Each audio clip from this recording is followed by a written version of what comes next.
இன்னைக்கு வந்து சமூகத்தில் குழந்தையின்மை இந்த பிரச்சனை வந்து எல்லாருமே ஒரு 10 பேருக்கு ஒருத்தர் பாதிச்சிருக்காங்க. அந்த அளவு இருக்குங்கய்யா. லட்சக்கணக்கில் செலவு பண்ணிட்டு இருக்காங்க. இப்போ எப்படின்னா பார்த்தீங்கன்னா, ஒரு ஜாதகத்தில் குலதெய்வ அருள் இல்லைனாவே பார்த்தீங்கன்னா குழந்தை பாக்கியத்தால் தடை. இந்த டயத்தை நீங்கள் இது பண்ணுங்கள், நீங்கள் கண்டிப்பாக பார்த்தீங்கன்னா உங்களுக்கு 10ஆம் மாதம் குழந்தை பிறக்கும் அப்படின்னு சொல்லியிருந்தேன். 100%. ஏன்னா ஆண் குழந்தை கேட்டது, ஆண் குழந்தைக்கு எந்த டயங்கிறது எனக்கு தெரியும். அந்த குழந்தை செல்வதை தாண்டி எந்த குழந்தை அப்படின்னு கூட தீர்மானிக்க முடியும். இதய என்பர்களுக்கு வணக்கம். தொடர்ந்து நம்ம சேனலில் திரு ஆவுடையார் அண்ணாமலை ஜோதிடர் ஐயா வந்து தொடர்ந்து தன்னோட கருத்துக்களை கூறிட்டு இருக்காங்க. இந்த காணொலியிலும் நிறைய விஷயங்கள் சொல்லியிருக்காங்க. ஐயா வணக்கம். வணக்கம். இந்த போன காணொலியிலே பேசுனீங்க ஐயா, அந்த குழந்தை இல்லாத பிரச்சனையை பற்றி ஏற்கனவே சொல்லியிருக்கீங்க. நிறைய தகவல் நிறைய பேர் ஃபோன் பண்ணி கேட்டாங்க. அதில் இதுக்கு என்ன ஐயா, இது ஒரு வழி இருக்கா, பரிகாரம் இருக்கா, நிறைய கேட்டாங்க. அது சம்மந்தமாக மேலும் பேசலாங்க ஐயா. இன்றைக்கி வந்து சமூகத்தில் குழந்தையின்மை இந்த பிரச்சனை வந்து எல்லாருமே ஒரு 10 பேருக்கு ஒருத்தர் பாதிச்சிருக்காங்க. அந்த அளவு இருக்குங்கய்யா. லட்சக்கணக்கில் செலவு பண்ணிட்டு இருக்காங்க. குழந்தை செல்வத்துக்காக கிடைக்க மாட்டேங்குது. அதுக்கு ஒரு வழி சொல்லிங்க. கண்டிப்பாக. இப்போ எப்படின்னா பார்த்தீங்கன்னா, ஒரு ஜாதகத்தில் குலதெய்வ அருள் இல்லைனாவே பார்த்தீங்கன்னா குழந்தை பாக்கியத்தால் தடை பண்ணிடுங்க. அதுதான் அமைப்பு. இப்போ மெயினாக கேட்டால் என்னோட ஜோதிட ரீதியாக இருக்கட்டும், இந்த தெய்வ இதாலையும் பார்த்தீங்கன்னா குலதெய்வ அருள் வேணும். குலதெய்வ அருள் இருந்துச்சுன்னா கண்டிப்பாக குழந்தை பிறந்துடும். கண்டிப்பாக குலதெய்வ அருள் இல்லாதனால தான் வந்து பார்த்தீங்கன்னா அவங்க குளமே எங்கே இருக்குன்னு தெரியாத ஆள் தேடுற ஆளுகள்லாம் இருக்குது. அது மாதிரி அமைப்பு உள்ளவங்களுக்கு தான் குழந்தை பாக்கியத்தில் பிரச்சனை பண்ணும். அதே மாதிரி பார்த்தீங்கன்னா சில பேருக்கு பெண் குழந்தை இருந்திருக்கும், ஆம்பளை பிள்ளை பிறக்காது. அதுமாதிரி இப்போ அந்த குலதெய்வ அருள் இல்லை அப்படின்னா கண்டிப்பாக பார்த்தீங்கன்னா அந்த அமைப்பு இருக்கும். அப்போ அப்படிலாம் இருக்கும்போது என்ன அப்படின்னா, அங்கே போய் எங்கே உட்காந்துருக்கும் அப்படின்னா சனி உட்காந்துருக்கும், இல்லைனா கேது உட்காந்துருக்கும், இல்லைனா ராகு உட்காந்துருக்கும். இது பாவகிரகங்களை பிடிச்சு போய் உட்காந்துருக்கும். செவ்வாய் கூட உட்காந்துருந்தா கூட என்ன ஆகும் அப்படின்னா, ஒரு ட்ரீட்மெண்ட் பண்ணால் ஆட்டோமேட்டிக்காக உங்களுக்கு குழந்தை வந்துடும். சரியா? ஐவிஎஃப் இதெல்லாம் பண்ணுறாங்கல்ல, அது மாதிரி நம்ம பண்ணோம் அப்படின்னா வந்து ட்ரீட்மெண்ட் மூலியம் வந்துடும். செவ்வாயெல்லாம் உட்காந்துட்டு அவன் இந்த கேதுவோ ராகுவோ சனியோ உட்காந்துருச்சு அப்படின்னா மிகப்பெரிய ஒரு தடையை கொடுத்துரும். அப்போ 5ஆம் இடம் அப்போவே கெட்டு போச்சுன்னு அர்த்தம். 5ஆம் இடம் கெட்டு போயிட்டாவே குழந்தை பாக்கியத்தை பிரச்சனை பண்ணிடும். குலதெய்வம் இல்லைன்னு அர்த்தம். இல்லைனா குலதெய்வம் இருந்தும் அவங்க தெரியாமல் வேறு ஏதோ தெய்வத்தை கும்பிட்றாங்கன்னு அர்த்தம். இது மாதிரி ஒரு அமைப்பு இருக்கும்போது இது பண்ணும். அப்போ என்ன பண்ணணும் அப்படின்னா பார்த்தீங்கன்னா, நான் வந்து இத்தனை பேருக்கு குழந்தை பாக்கியத்துக்கு நான் சொல்லி குழந்தை பிறந்திருக்கு. என்கிட்ட உனக்கு தெரிஞ்ச எனக்கு ஒரு நண்பர் வந்து என்கிட்ட ஜாதகம் பார்த்தாரு. 2 பெண் குழந்தை. ஏற்கனவே சேனலில் பேசிட்டு வந்தில்ல, 2 பெண் குழந்தை. இப்போ வந்து ஆம்பளை பிள்ளை வேணும். 3ஆவது எனக்கு வந்து 3ஆவது பொம்பளை பிள்ளை தான். என்னால் இதுக்கு வாழ்வாதாரத்துக்கு ரொம்ப கஷ்டம் தான் படுவேன். பட் இருந்தாலும் எனக்கு ஆம்பளை பிள்ளை வேணும், எல்லோரும் இதை சொல்லிகிட்டு இருக்கா அப்படின்னு சொல்லிட்டு ஒரு குழந்தை வந்து பார்த்திங்கன்னா 5ஆவது படிக்குது, இன்னொரு குழந்தை 3ஆவது படிக்குது. வேணும்னு சொல்கிறாப்புல. நான் என்ன பண்ணுறேன், சரி ஓகே, ஜாதகத்தை அந்த உங்கள் வீட்டில் இருக்க 4 பேர் ஜாதகம், 2 பெண் குழந்தை ஜாதகம், அந்த ஹஸ்பண்ட் ஒய்ஃப் ஜாதகத்தை வாங்கினேன். வாங்கி பார்த்து வேறு யார் எல்லா ஜோதிடருமே இவருக்கு வந்து குழந்தை இதுக்கு மேலே பிறந்துச்சு அப்படின்னாலும் பொன் குழந்தை பிறத்துக்கும் இவருக்கு ஆண் வாரிசு இல்லை அப்படின்னு சொல்லிட்டாங்க. அவர் அதுதான் சொல்லி என்கிட்ட கேட்குறாப்புல. நான் ஃபேஸ்புக்கில் போட்டிருந்தேன், நான் ஜாதகம் பார்க்குற விஷயமா போட்டிருந்தேன். அது என்னோடய ஃப்ரெண்டு வந்து ஃபோன் பண்ணிக்கிறாப்புல. நான் வந்து என்ன பண்ணேன், சரி எல்லா ஜாதகத்தையும் வாங்கிவிட்டு டேட்டு எல்லாமே, அதாவது அந்த பெண் குழந்தைகளுக்கு நம்ம ஜாதகம் தப்பாகவே இருந்தால் அந்த பெண் குழந்தைகளுக்கு பார்த்தீங்கன்னா சகோதரன் இருக்காங்கிறது ஸ்தானத்தை எடுக்கணும். அப்போ 2 குழந்தைங்க எடுத்து இந்த பெண்ணோட அந்த ஒய்ஃபு இந்த பையனோடது எல்லாத்தையும் எடுத்து ஒரு டைம் குறித்து கொடுத்தேன். என்ன டைம் குறித்து கொடுத்தேன் அப்படின்னா, தாம்பத்திய டைம்னு ஒரு டைம் குறித்து கொடுத்தேன். இந்த டயத்தை நீங்கள் இது பண்ணுங்கள், நீங்கள் கண்டிப்பாக பார்த்தீங்கன்னா உங்களுக்கு 10ஆம் மாதம் குழந்தை பிறக்கும் அப்படின்னு சொல்லியிருந்தேன். 100%. ஏன்னா ஆண் குழந்தை கேட்டது, ஆண் குழந்தைக்கு எந்த டயங்கிறது எனக்கு தெரியும். அந்த ஜோதிடத்தில் அதாவது அந்த குழந்தைக்கு அதிகாரம் இருக்கான்னு பார்த்துக்கிட்டேன். இந்த ஹஸ்பண்ட் ஒய்ஃப் ஜாதகத்தை பார்த்துட்டு தெளிவாக தேதி குறித்து கொடுத்தேன். 100% கரெக்டாக 10ஆம் மாதம் ஆண் குழந்தை பிறந்துருச்சு. ஓ ஆமாம். ஜெயங்கொண்டம் ஊர், அரியலூர் ஜெயங்கொண்டம் இருக்குது பார்த்தீங்களா. குழந்தை செல்வதை தாண்டி எந்த குழந்தை அப்படின்னு கூட தீர்மானிக்க முடியும். நான் குறித்து கொடுத்து குழந்தை பிறந்திருக்கு. அது மாதிரி நிறைய பேருக்கு நடந்திருக்கு. அது மாதிரியே பார்த்தீங்கன்னா இந்த கேது உங்களுக்கு 5ஆம் இடத்துல தொடர்புபடுத்திச்சுன்னு வைங்களேன். இப்போ கேது தொடர்புபடுத்திச்சு அப்படின்னா குழந்தை இல்லை அப்படின்னு சொல்லிட்டு ஒரு டோட்டலாக சொல்லிடுவோம். ஓப்பனாக பார்த்தீங்கன்னா குலதெய்வ அருள் இல்லைன்னு அர்த்தம் அப்படின்னு வைங்களேன். அப்போ அந்த கேதுவோடு பயணிக்கணும். அது ஒரு சின்ன ஒரு கோவில் ஒன்று சொல்லுவேன். அந்த கோயிலில் வழிபாடு அவங்க முடிச்சுட்டு அந்த கேதுவோடு நம்ம பயணிக்கணும். ஃபஸ்ட்டு குழந்தை எதுவுமே இல்லை அப்படிங்கிற பட்சத்தில் அந்த ஹஸ்பண்ட் ஒய்ஃப் ஜாதகத்தை குறித்து கொடுத்து பர்டிகுலரான நேரம் இருக்குது. இப்போ குலதெய்வ அருள் இல்லைனாவே நமக்கு வந்து ஒரு நல்ல வழியில் நம்மளால் போக வைக்காது. அதாவது வந்து எப்படின்னா, ஒரு என்ன தான் நீங்கள் இது பண்ணாலும் வந்து ஒரு குழந்தை வேணும் அப்படின்னா ஒரு தாம்பத்திய வாழ்க்கையை வந்து ஒரு கரெக்டான டயத்தில் நமக்கு வந்து குறித்து வேணும்னா குலதெய்வ மூதாதையோட அருள் இருக்கணும் நமக்கு. அப்போ அது வந்து சிறப்பாக இருக்காது.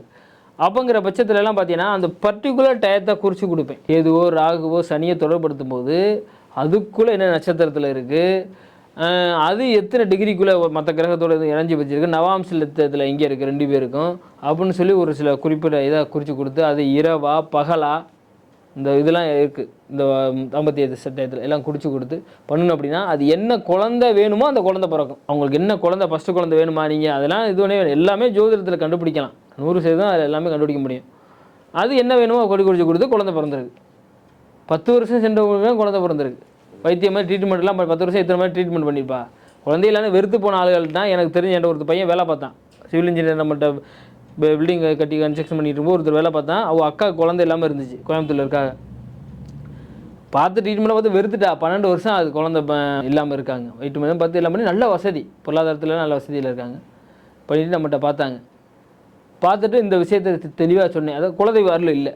அப்போ இது மாதிரி இல்லைப்பா சொன்னேன். ஆனால் குலதெய்வத்துக்குலாம் போயிட்டுருக்காங்க, சாமி கும்பிட்றாங்க பண்ணுறாங்க. பட் ஆனால் இது இல்லை. இது என்ன முன்னோர்கள் நம்ம முற்பிறவியில் நம்ம பண்ண கர்மனால தான் அந்த தெய்வம் எல்லாம் போணுச்சான்னு மற்றபடி குலதெய்வமாக உங்களுக்கு தெரியும். பட் ஆனால் அந்த அருள் இல்லை. அமைச்சத்தில் ஒரு சில விஷயத்தை குறித்து கொடுத்து ரிசர்வ் பண்ணி இப்போ குழந்தை பிறந்திருக்கு. இப்போ அது மாதிரிக்கே ஒரு சூட்சமங்கள் ஜோதிடத்துக்குள்ளே இருக்குது. அதுதான் ஜோதிடத்தில் இருக்க மிகப்பெரிய ரகசியம். அது உள்ள தோண்ட தோண்ட தோண்ட தோண்ட தோண்ட போயிட்டே இருக்கலாம். அது ஒரு கட்டுறது கையளவு கல்லாத உலகளவு மாதிரியே ஜோதிடங்கிறது அது நமக்கு தெரிஞ்சிருக்கலாம். சும்மா ஏதோ ஒரு புள்ளி அளவு கூட இருக்காது. அது உள்ளே போக போக அவ்வளவு போகும். நமக்கெல்லாம் பார்த்தீங்கன்னா ரொம்பலாம் உள்ள டெப்த்தெல்லாம் அனலைஸ் பண்ணிட்டேன் அப்படின்னா எனக்கெல்லாம் டிஸ்டர்ப் ஆகிடுறேன் மைண்டே. அது மாதிரி இந்த நீங்களே ஒரு சித்தர் ஆகிடுவீங்க. அப்புறம் ஆமாம் டெப்த் அதான் சொல்கிறேன். எனக்கு டெப்த் இப்போ அன்றைக்கி ஒரு ஜாதகம் பார்த்து அம்மா இந்த மாந்தியை வச்சு பேசிவிட்டு எனக்கு ஒரு மாதிரி இதாகிடுச்சு. குழந்தை எப்படின்னா ஃபஸ்ட்டு ஒரு குழந்தை ஃபஸ்ட்டு 2 குழந்தை பிறந்து இறந்து போச்சு. 3வது ஒரு குழந்தை பிறக்குது ஊனமாக பிறந்துருச்சு. ஊனம் மீன்ஸ் எப்படின்னா மெண்டலாக டிஸ்டர்பாக, அதாவது தலையில் உட்காந்துருக்கு. அது எப்படின்னா பார்த்தீங்கன்னா ஒரு மாந்தி உட்காந்து தலையில் எப்படின்னா புத்திசாலிசமே இல்லாமல் எதுவுமே பேச முடியல, எதுவுமே பண்ண முடியாமல் படுத்த படுக்கையாக இருக்குது அந்த குழந்தை. மறுபடி அது என்ன வச்சு அதனால அந்த குழந்தைனால பிரச்சனை ஆயிடுச்சு. இன்னொரு இடத்துல போய் பார்த்தீங்கன்னா கல்யாணம் இன்னொரு தாரமே நான் தான் சொல்கிறேன். இது பண்ணிவிட்டு நான் ஒரு கோயிலுக்கு போக சொல்கிறேன். அந்த கோயிலுக்கு போயிட்டு வர்றாங்க, கல்யாணம் நடந்துருது. இன்னொரு கல்யாணம் நடந்துருது. அதுக்கப்புறம் இப்போ 3 டைம் கன்சீவ் ஆகிருக்கான். 3 டைமும் அந்த குழந்தை நிற்கலை.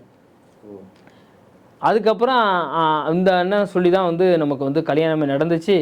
இப்போ போனது சொல்லிட்டு அன்றைக்கி வந்தாங்க. இதை பார்த்துட்டு நம்ம சொன்னதுக்கப்புறம் எனக்கு ஜாதகம் இன்னமும் நம்ம டேபிளில் தான் இருக்குது. பார்த்து எல்லாம் சொல்லிட்டேன். நான் ஒரு சில விஷயத்தை அவங்க என்ன பண்ணியிருக்காங்க, அவங்க சொந்த பந்தமே அடிபட்டு போச்சு. அப்போ என்ன தான் நீங்கள் பண்ணாலும் அந்த மாந்திங்கிற கிரகம் அவளை பார்த்தீங்கன்னா அந்த குழந்தைய சாப்பிட்றது. அப்படி சாப்பிடல அப்படின்னா தலையில் உட்காந்துருக்கு. அப்போ எப்படின்னா மூளை வளர்ச்சி இது பண்ணி தப்பாக இது பிறக்க வச்சிருது. இது மாதிரிக்கே சூழ்நிலை அந்த கிரகம் பண்ணிடுது. இது எல்லாமே அவங்க பண்ண ஏன்னா அவங்களையும் யாரும் வாரிசு இல்லை. உங்கள் அம்மா அப்பா அவங்க சித்தப்பா பெரிய யாருமே இல்லை. அதாவது அது மாதிரிக்கு ஒரு சூழ்நிலையை கொடுத்துருச்சு அது. அப்போ இந்த அம்மாவுக்கும் பார்த்தீங்கன்னா வாழ்க்கையில் எங்கேயாவது சொல்ல வண்டியில் போயிட்டே இருக்கும்போது வண்டியை கொடுத்து செத்துடலாமா அப்படிங்கிறது தோணுது. அழுவுது கிடந்து நம்ம இது மாதிரி தோணுதாம்மா உனக்கு அப்படிங்கிற இதான் தோணுது. நான் என்ன பண்ணுறது தெரியாமல் வழி தெரியாமல் உங்களை குடும்பம் இல்லை போய் அதுக்கப்புறம் நான் சொல்லி அதுக்கப்புறம் இப்போ பார்க்கும்போது இறைவனர்லாம் நம்ம சொல்லியிருக்கோம். நான் ஒரு போயிட்டு என்ன பண்ண சொன்னேன் அப்படின்னா திருப்பரங்குன்றம் போய் சொன்னேன். திருப்பங்குன்றம் போய் எதுவுமே பண்ணேன்னு சொன்னேன். நான் 7 வாரம் போன்னு சொன்னேன். போயிட்டு அழுதுட்டு மட்டும் வான்னு சொன்னேன். நான் சொன்ன ஒரே விஷயம் அழுதுட்டு மட்டும் வா. நல்லா இருக்குங்களா பரிகாரம்? போய் நான் மட்டும் அழுதுட்டு வர்றது. நீ போய் நீ எப்படி நம்ம மனிதன்ட்டு நம்ம பேச முடியல, உனக்கு யாரும் இல்லை, நீ போய் அழுதுட்டு மட்டும் வான்னு சொன்னேன்.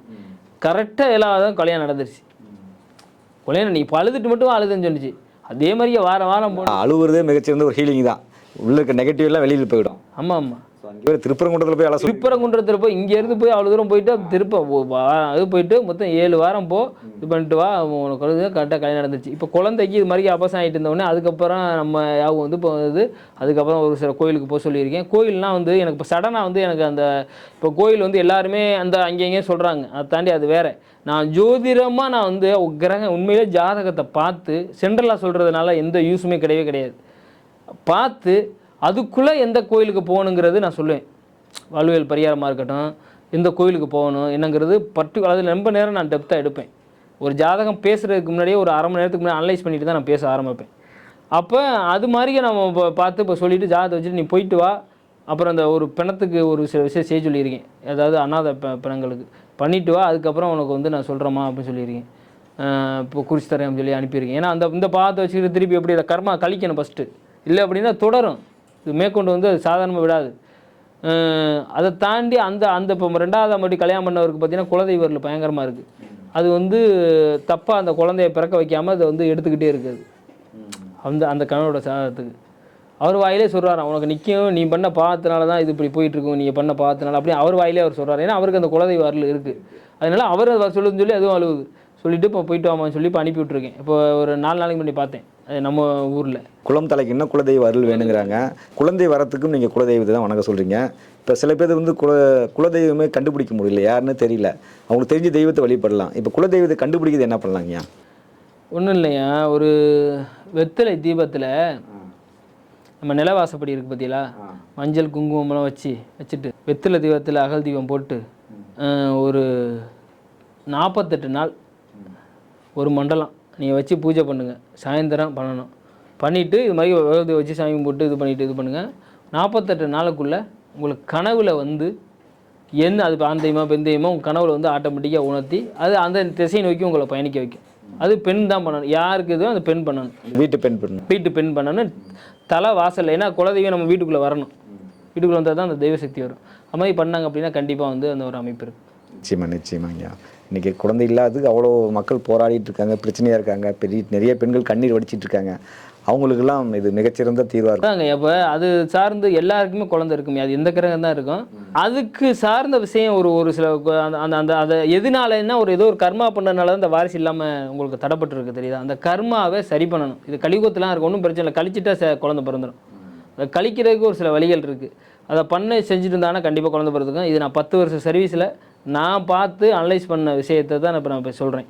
நிறைய பேருக்கு நடந்திருக்கு. எல்லாருக்கும் குழந்தை பிறக்க முடியும், கண்டிப்பாக பிறக்கும். அது வந்து குறிப்பிட்ட டைம், குறிப்பிட்ட டேட்டு எல்லாத்தையும் மென்ஷன் பண்ணி தெளிவாக நம்ம கொடுத்தோம் அப்படின்னா கண்டிப்பாக வந்து பிறக்கும். அது எந்த கிரகத்தினால பாதிக்கப்படும் அந்த கிரகத்தை திருப்திப்படுத்திட்டு அந்த விஷயம் செஞ்சால் கண்டிப்பாக நடக்கும். சரிங்க, தொடர்ந்து பேசுவீங்க. மிக்க நன்றி.